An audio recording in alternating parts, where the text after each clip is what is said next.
금식할 때에 너희는 외식하는 자들과 같이 슬픈 기색을 보이지 말라. 그들은 금식하는 것을 사람에게 보이려고 얼굴을 흉하게 하느니라. 내가 진실로 너희에게 이르노니 그들은 자기 상을 이미 받았느니라.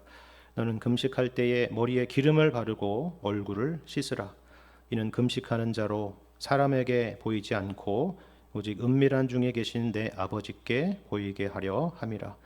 은밀한 중에 보시는 내 아버지께서 갚으시리라. 아멘.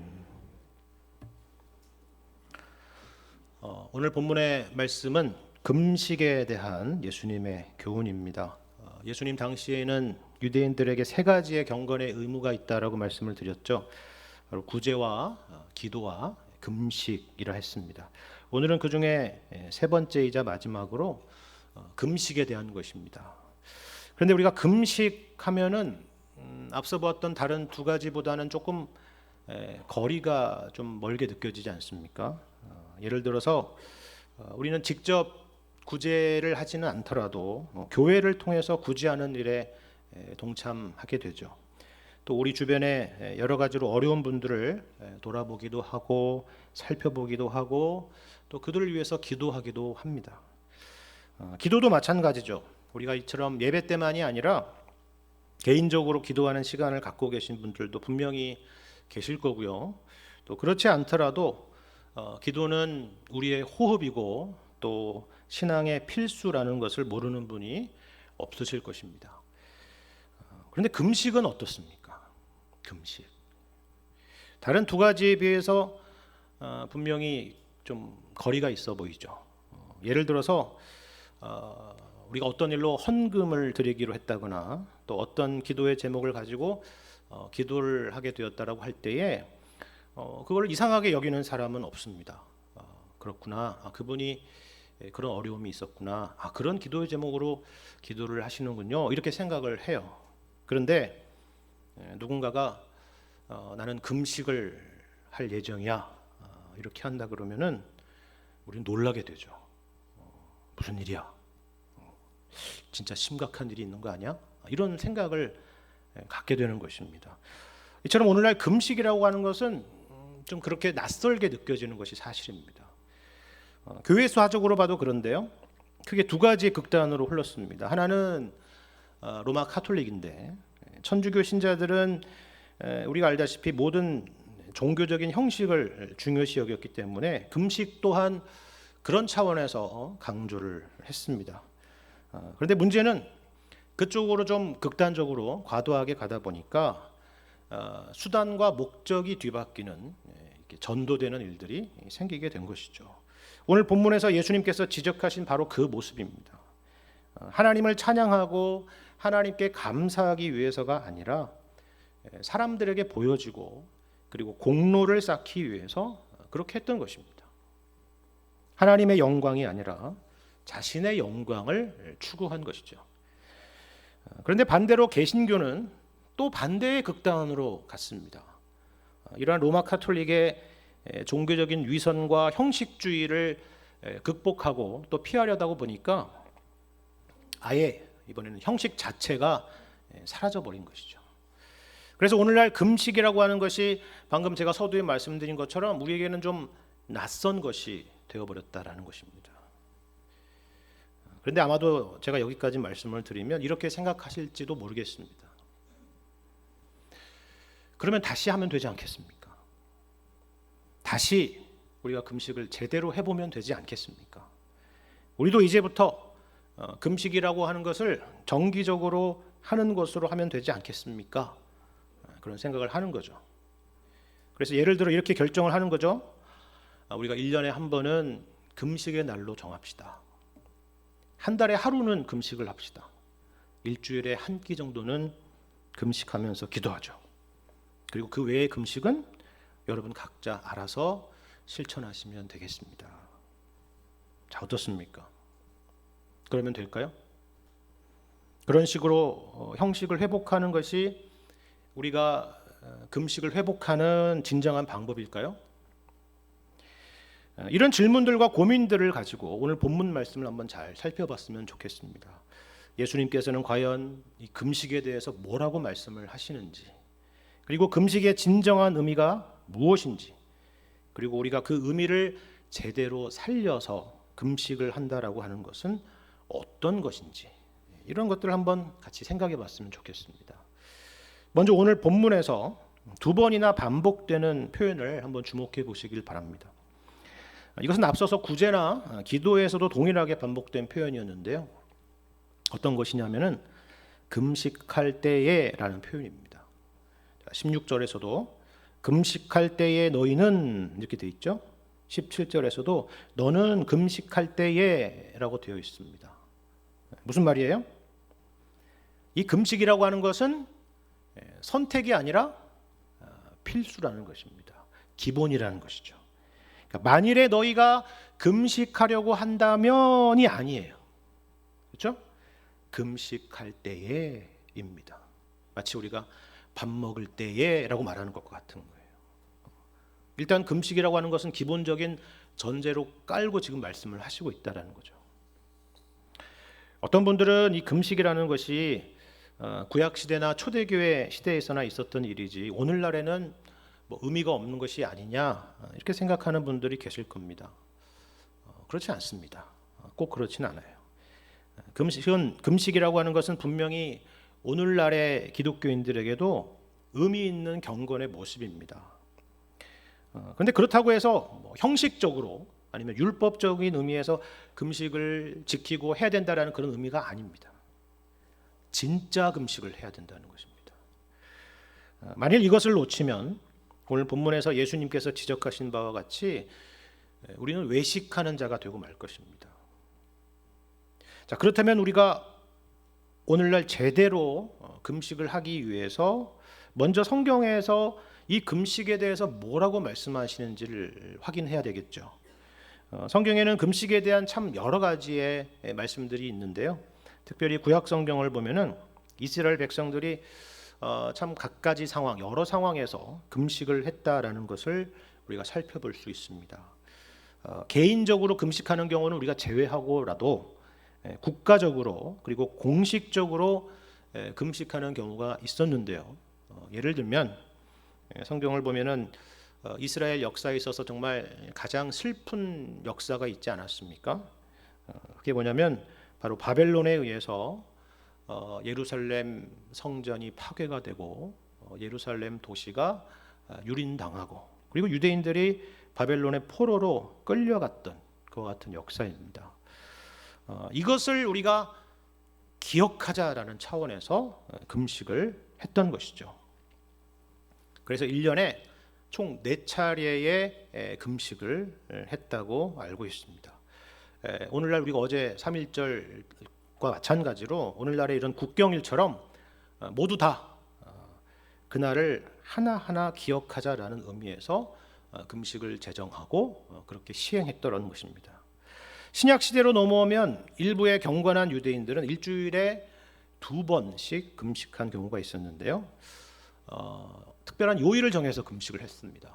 월요일과 목요일에 금식을 했습니다. 그러면 왜 다른 날도 많은데 왜 월요일과 목요일이냐?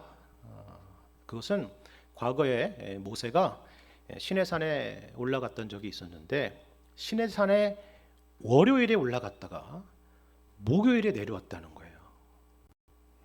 성경에 그런 말씀이 있어요? 네, 없죠. 그랬는지는 아무도 모릅니다.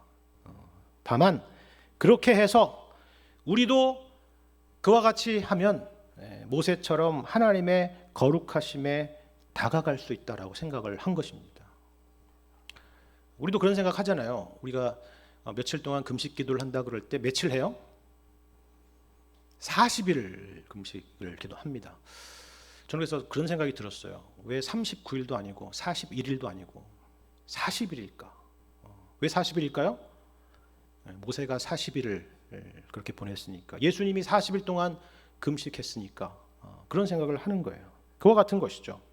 사도행전에도 보면은 교회 차원에서 금식을 했던 기록이 있는데요.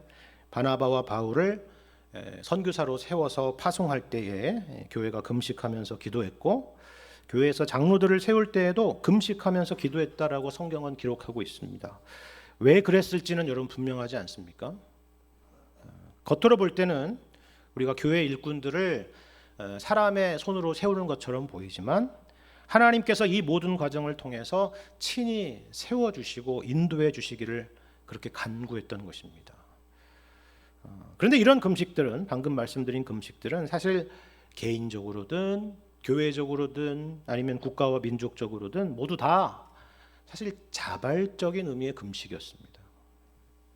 율법에 명시되어 있거나 의무적인 것은 아니었다라는 것이죠. 오히려 성경에서 하나님께서 직접 명하신 금식은 딱 한 가지가 있었는데요. 그것은 바로 대속죄일에 있었던 금식입니다. 여러분, 대속죄일이 무슨 날인지 아십니까? 대속죄일이라는 것은 1년에 한 번 이스라엘 온 백성을 위해서 국가적인 속죄를 드리는 날입니다. 레위기 16장 29절을 보시면요, 이날에 대한 하나님의 명령이 있는데요, 이렇게 말씀하고 있습니다. 레위기 16장 29절 이하의 말씀을 제가 읽겠습니다. 너희는 영원히 이 규례를 지킬지니라. 일곱째 달 곧 그 달 10일에 너희는 스스로 괴롭게 하고 아무 일도 하지 말되 본토인이든지 너희 중에 거류하는 거류민이든지 그리하라. 이날에 너희를 위하여 속죄하여 너희를 정결하게 하리니 너희의 모든 죄에서 너희가 여호와 앞에 정결하리라. 이는 너희에게 안식일 중에 안식일인즉 너희는 스스로 괴롭게 할지니 영원히 지킬 규례라. 이렇게 말씀합니다. 여러분, 여기 29절에도 있고 31절에도 나와 있는데요, 너희는 스스로 괴롭게 하라, 이런 명령이 있잖아요. 여기 이 스스로 괴롭게 하다라는 단어는 겸비하라, 마음을 낮추라라는 그런 의미도 있고요, 금식하라는 의미도 있습니다. 그러면 왜 이날에 스스로 괴롭게 하고 마음을 낮추고 금식을 해야 되는지는 아시겠죠? 무슨 날이에요?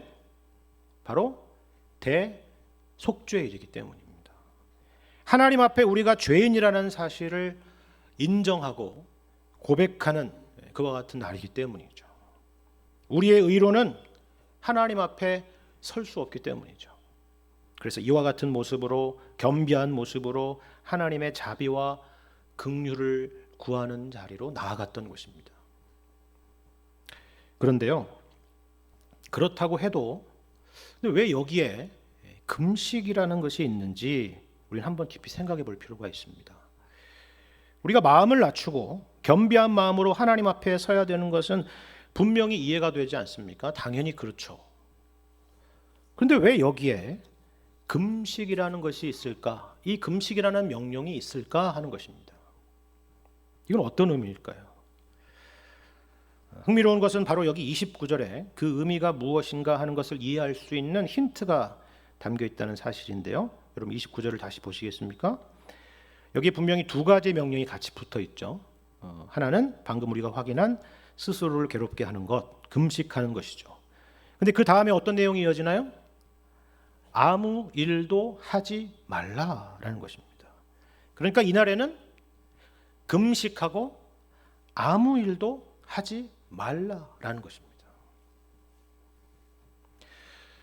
그렇다면 이스라엘 백성들이 속죄함을 얻는 것과 금식하고 아무 일도 하지 않는 것은 도대체 어떤 관계일까요?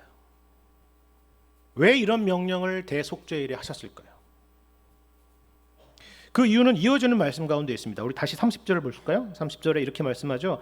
이 날에, 이 대속죄일에 너희를 위하여 속죄하여 너희를 정결하게 하리니 너희의 모든 죄에서 너희가 여호와 앞에 정결하리라 하는 것입니다. 여러분, 이해가 되십니까?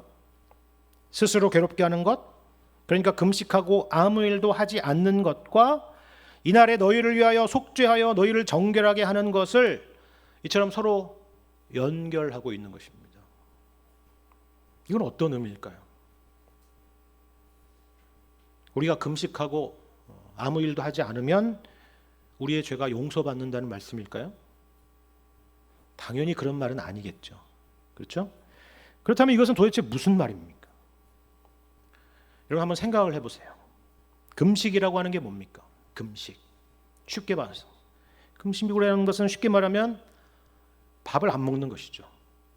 음식을 먹지 않는 것입니다. 그렇다면 우리는 왜 밥을 먹습니까? 우리는 왜 아침과 점심과 저녁을 먹습니까?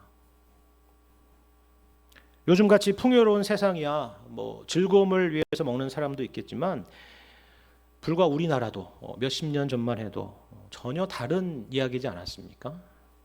생존을 위해서 먹었습니다. 아마 구약시대도 다르지 않았을 거예요.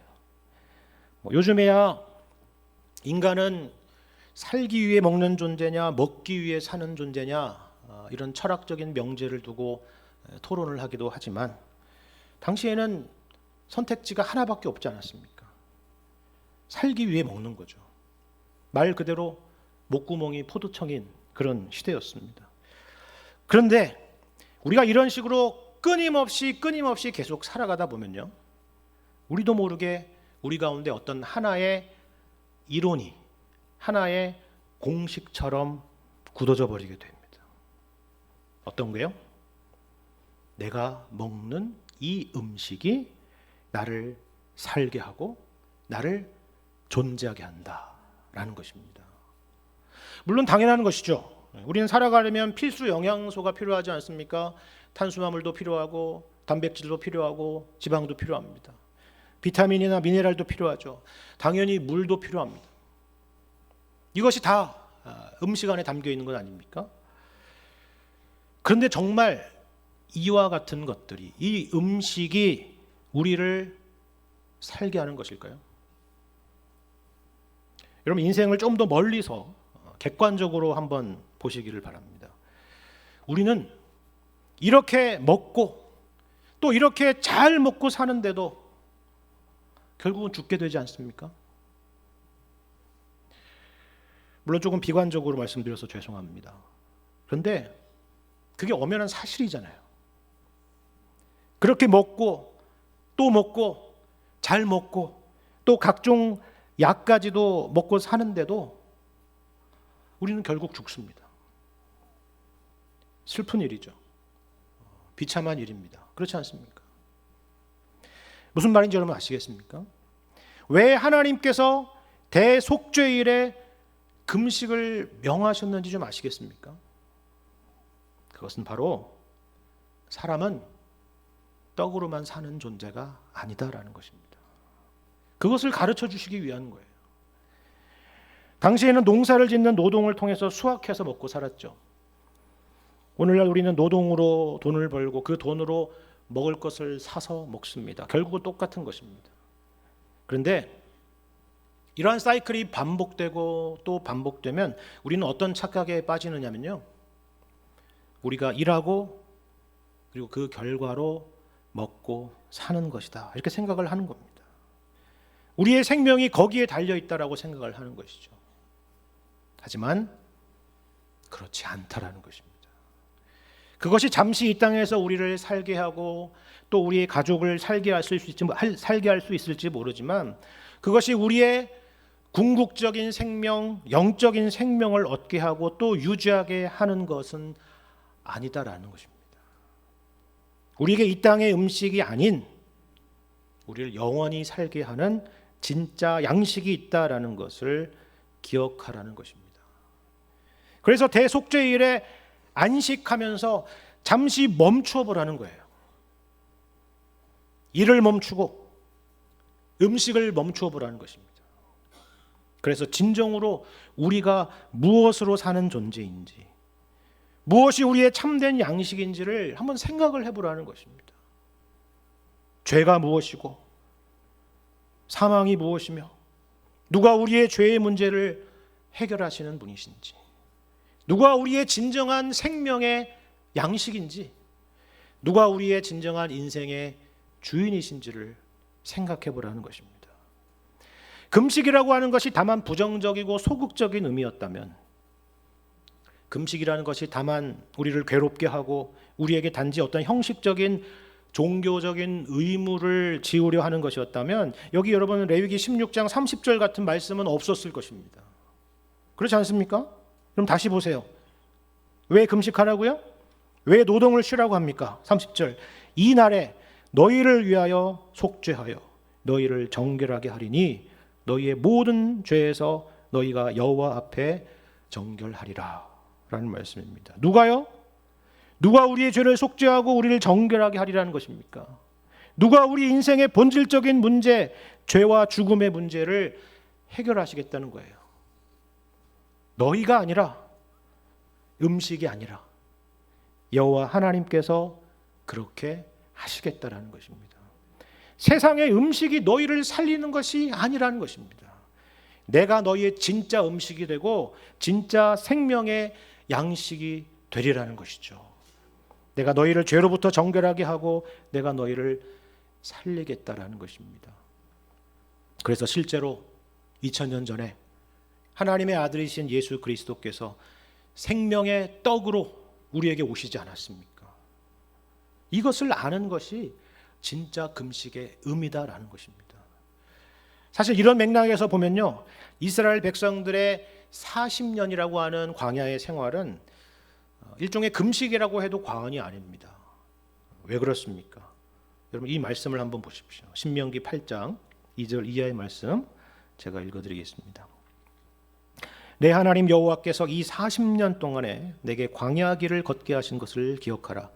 이는 너를 낮추시며 너를 시험하사 내 마음이 어떠한지 그 명령을 지키는지 지키지 않는지 알려 하심이라. 너를 낮추시며 너를 줄이게 하시며 또 너도 알지 못하며 내 조상들도 알지 못하던 만나를 내게 먹이신 것은 사람이 떡으로만 사는 것이 아니요 여호와의 입에서 나오는 모든 말씀으로 사는 줄을 내가 알게 하려 하심이니라. 이 40년 동안에 내 의복이 헤어지지 아니하였고 내 발이 부르트지 아니하였느니라.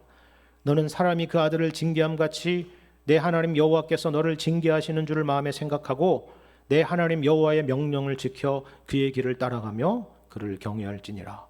내 하나님 여호와께서 너를 아름다운 땅에 이르게 하시나니 그곳은 골짜기든지 산지든지 시내와 분천과 샘이 흐르고 밀과 보리의 소산지요 포도와 무화과와 석류와 감람나무와 꿀의 소산지라.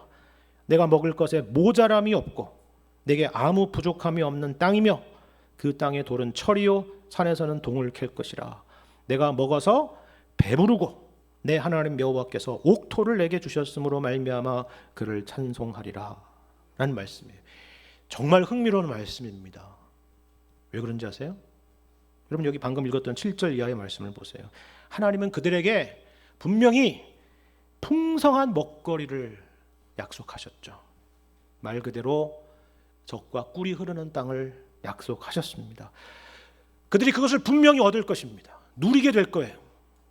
그런데 그 이전에 이것과는 정반대의 광야의 생활이 있지 않았습니까?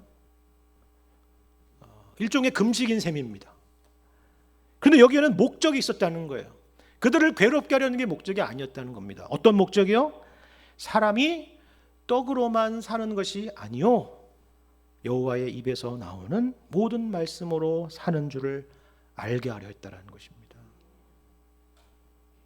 우리의 생명이 오직 하나님께 있다는 것입니다. 그것을 반드시 기억하라는 거예요. 나중에 너희들이 가나안 땅에 들어가서 진짜 잘 먹고 잘 살게 될 텐데 그때 이것을 결코 잊지 말라는 것입니다. 이것이 바로 금식의 목적이고 금식의 유익이라는 것입니다. 그렇기 때문에 금식이라고 하는 것은요, 당연히 하나님만을 향할 수밖에 없는 것 아니겠습니까? 음식을 먹느냐 먹지 않느냐 하는 것이 중요한 것이 아니라 이것을 아는 것이 궁극적으로 중요한 것이기 때문입니다. 그런데 오늘 본문에서 예수님께서 지적하시는 것을 보십시오. 우리가 지난 주일에 기도에 대해서 예수님이 지적하셨던 것처럼 외식하는 자들이 너희들 가운데 있다라고 말씀하죠. 이들은 사람에게 보이기 위해서 얼굴에 온갖 슬픈 기색을 하고 얼굴을 흉하게 하는 사람들이라 이렇게 말씀합니다. 우리가 기독교 신앙에 대해서 오해하지 않아야 될 몇 가지가 있는데요. 그 중에 하나가 뭐냐면 기독교 신앙은 금욕주의가 아니다라는 겁니다. 물론 금욕이나 절제라고 하는 것은 신앙의 좋은 덕목이죠. 성령의 열매입니다.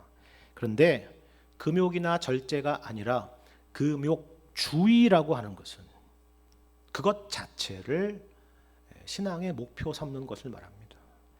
하나님과 무관한 일종의 자기 만족이고 우상인 것입니다. 금식이 그렇게 되어서는 안 된다라는 것이죠. 예수님 당시에 바리새인들이 그랬죠.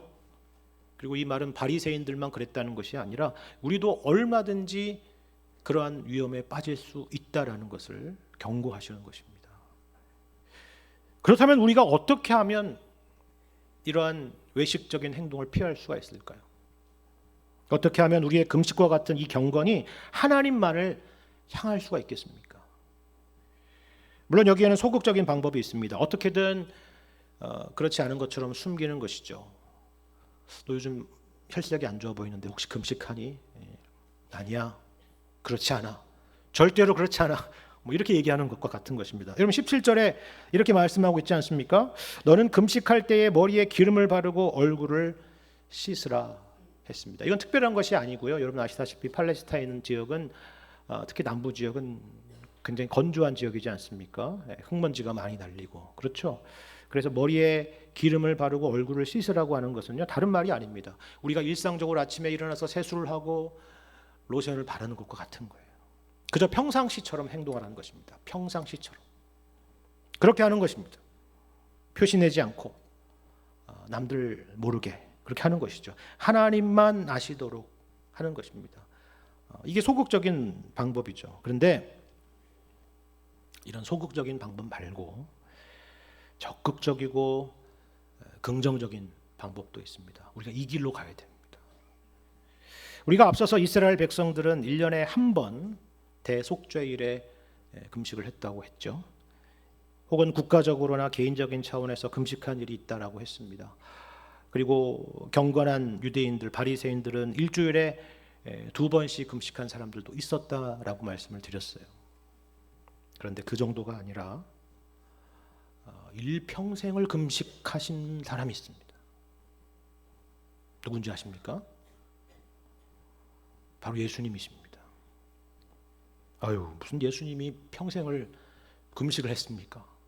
40일을 금식하신 것은 광야에 시험 받으실 때 40일을 금식하신 것은 제가 알겠는데 무슨 평생을 예수님이 금식하셨나요? 이렇게 생각하실 수 있겠죠. 맞습니다. 예수님은 평생 금식하신 것은 아니죠.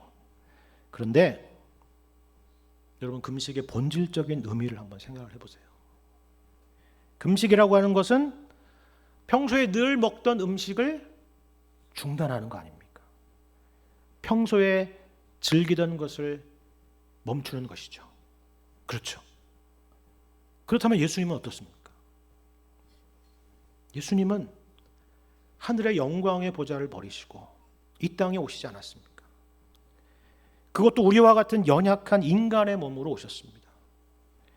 춥고 배고프고 피곤하고 사람들에게 상처를 받으시고 그와 같은 지극히 연약한 몸으로 오신 것입니다.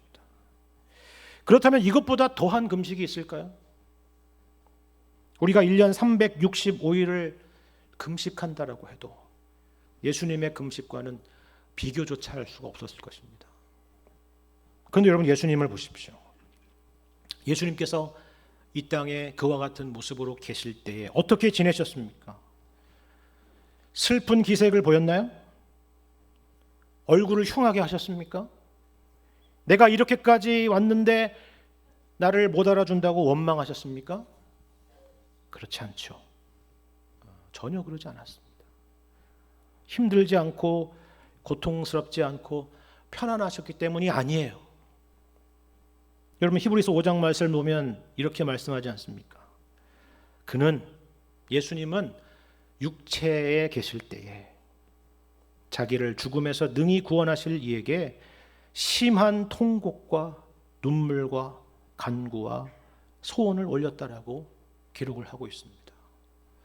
그 길이 편한 길이었다면 어찌 심한 통곡과 눈물과 간구와 소원을 그가 육체에 계실 때 올렸겠습니까? 누구에게요? 제자들에게 그랬나요? 사람들에게 그랬습니까? 아니죠. 오직 자기를 죽음에서 능히 구원하실 하나님에게 그렇게 하셨다는 것입니다. 은밀한 중에 계시는 아버지 앞에서 그러셨다는 것입니다.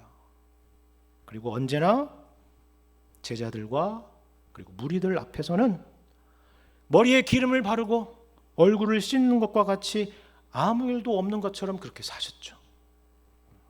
늘 풍찬노숙하시고 그 어디에도 머리 둘 곳 없이 사셨지만 오히려 사람들에게는 구원의 기쁨을 주시기 위해서 사셨습니다. 방방곡곡 천국 복음을 전하며 사신 거예요. 누가 그 예수님의 모습 가운데서 금식을 읽어낼 수가 있었겠어요?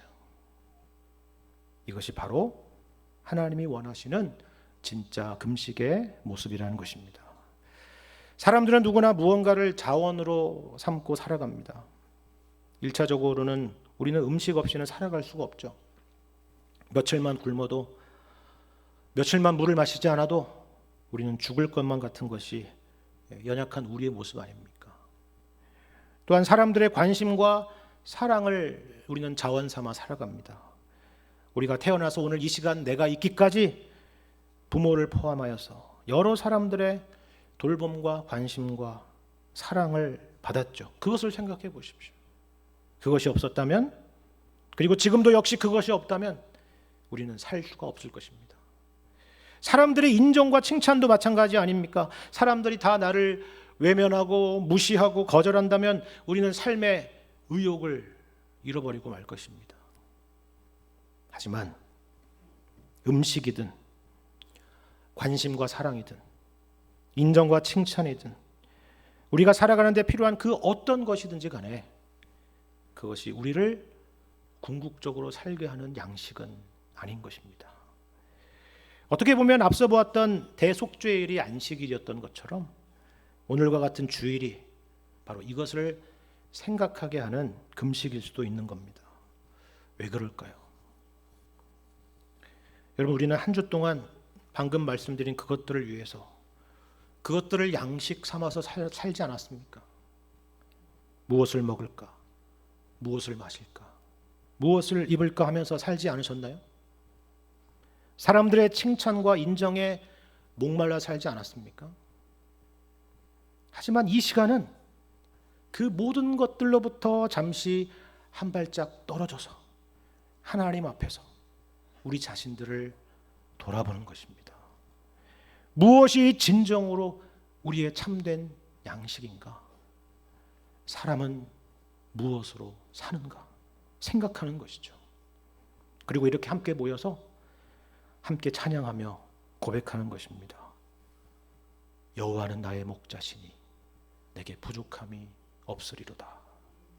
오직 하나님만이 우리의 구원이요 생명이요 우리의 진정한 양식이 되십니다.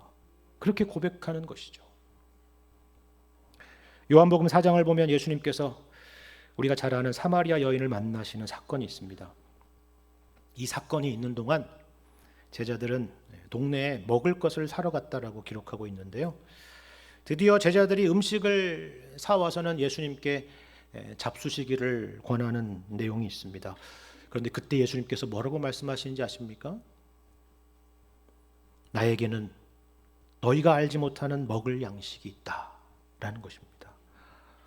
놀라운 말씀이죠. 그래서 제자들은 수군거립니다. 누가 예수님께 먹을 것을 먼저 갖다 드렸나 생각합니다. 그때 예수님께서 이렇게 말씀하십니다. 나의 양식은 나를 보내신 이의 뜻을 행하며 그의 일을 온전히 이루는 이것이니라. 그렇습니다. 이것이 바로 우리의 참된 양식이라는 것을 기억하실 수 있기를 바랍니다. 하나님이 우리의 아버지이신 것을 항상 기억하고 하나님만 바라보며 또 아버지의 뜻대로 살아가는 것을 양식 삼는 것입니다. 이것이 참된 금식이자 또한 우리의 참된 양식인 것입니다. 이러한 믿음의 자세로 늘 살아가게 되시는 여러분과 제가 되기를 주님의 이름으로 간절히 축원합니다.